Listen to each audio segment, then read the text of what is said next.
Hello, dear fans, friends, and subscribers. This is your host Ram with the Cricket Happening Show, and we are talking about this very good, mouth-watering T20 series. As I said, today was the final T20 match. It really can only get as bigger as it gets. As you know, the first two matches were very close, but this one wouldn't call it a close affair. Despite the South Africans putting 222 for six on the board of their fifth of their 20 overs, England won the match by 5 wickets with a really buccaneering knock being played by the England captain Morgan, which included the fastest 50 by England and 57 of 22 deliveries, which included 7 6 went bang. Um, Now, looking at the scorecard, just going to just talk about this particular game. I just played at Super Sport Park in Centurion, where South Africa started off well, 222 for six. Fours and sixes were raining all around the ground in this particular match.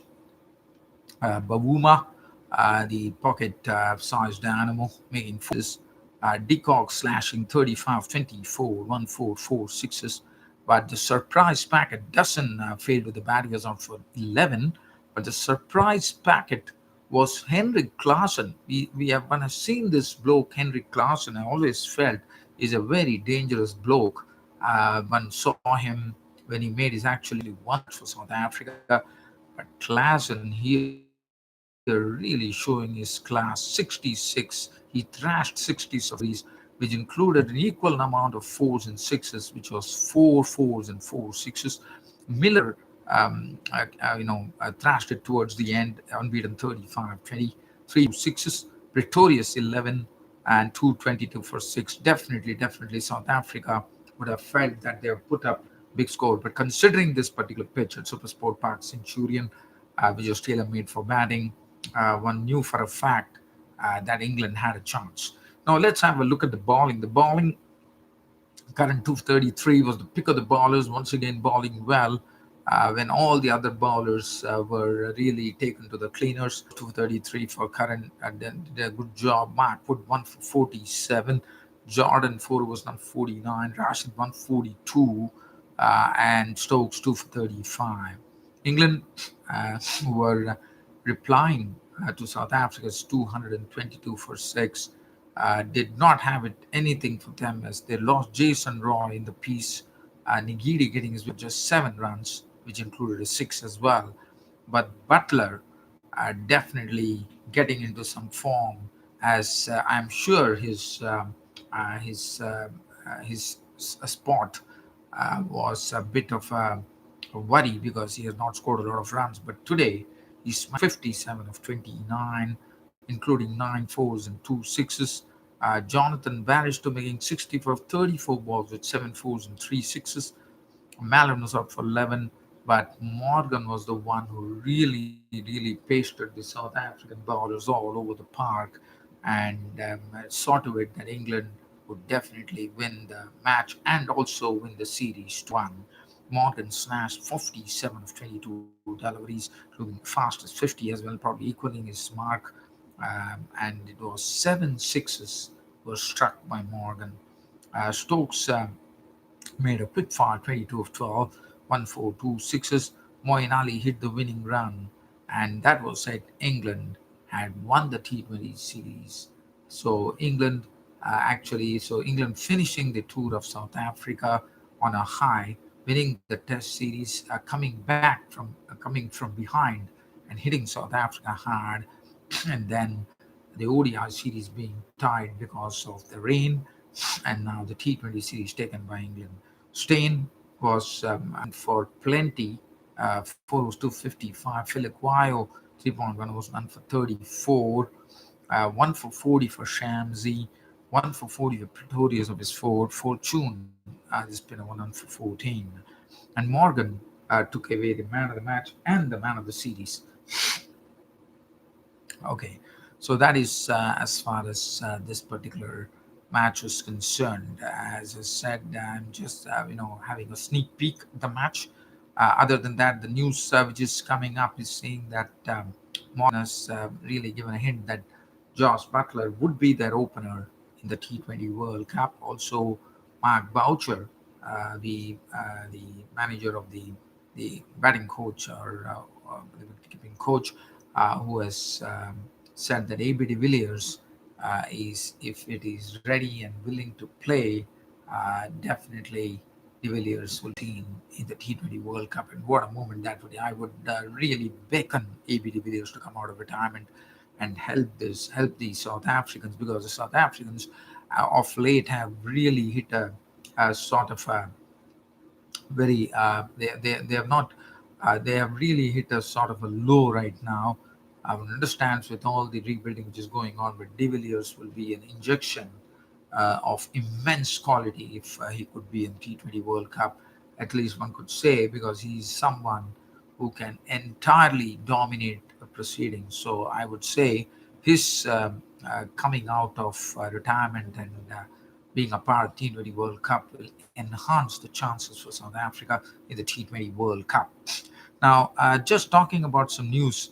The Motera Stadium in Ahmedabad, and the reason I'm talking about the Motera Stadium in Ahmedabad in India is for the fact that it is going to be the largest cricket stadium in the world, and the Indian Prime Minister, Mr. Narendra Modi, and Trump, as you know, Donald Trump is visiting India on a short visit, and they are ones who are going to inaugurate this Motera Stadium in Ahmedabad.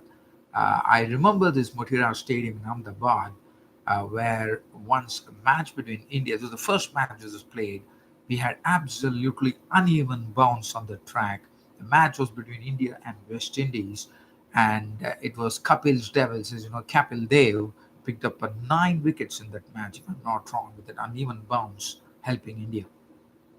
Now, the reason I'm talking about the Motera Stadium in Ahmedabad is that this is going to be the largest cricket stadium with a huge capacity. Now, what I'm going to talk about the Motera Stadium is going to be very, very interesting. So, keep a view on what I'm talking, dear friends. We are talking about the Motera Stadium in Ahmedabad, and this is constructed by Larsen and Toubro, one of the blue chip companies in India. With 110,000 capacity, this will be the largest cricket match in other stadiums. So there's going to be something unique which you're going to see. And look at this: in a day-night test match or day-night matches, there won't be any shadow on the ground when the lights are switched on, which is a big, big plus, I would say.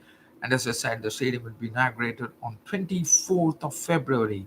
The Motera Stadium in Ahmedabad is going to become the world's largest cricket stadium. And the news is that to India, who are dilly-dallying with the day-night test match, they finally will be playing a day-night test in Australia, and that will be in Australia. They're going to play the second day-night test match, and when England visit India for a fighter series in December January 2021, we are going to see this wonderful stadium packed to full capacity, the Motera Stadium in Ahmedabad, making history when a day-night test match will be held between India and England. So that's another news that I wanted to share. The India-New Zealand 11 match ended in a draw, which I already spoke about, and also some news coming in from the Bangladesh squad that has been selected for Zimbabwe, the one-off test match where Mahmudullah, who has been going through some horror form, has been dropped from the party. Mahmudullah finds himself out of the Bangladesh team.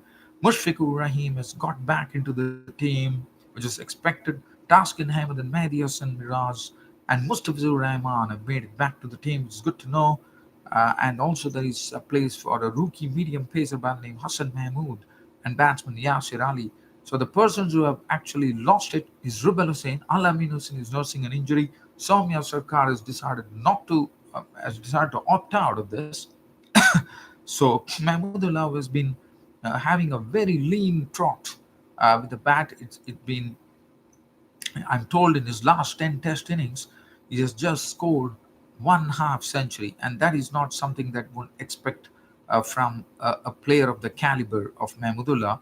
And with his experience, Bangladesh definitely would have required a lot from Mahmudullah. So Mahmudullah out and Mushfiqur Rahim in.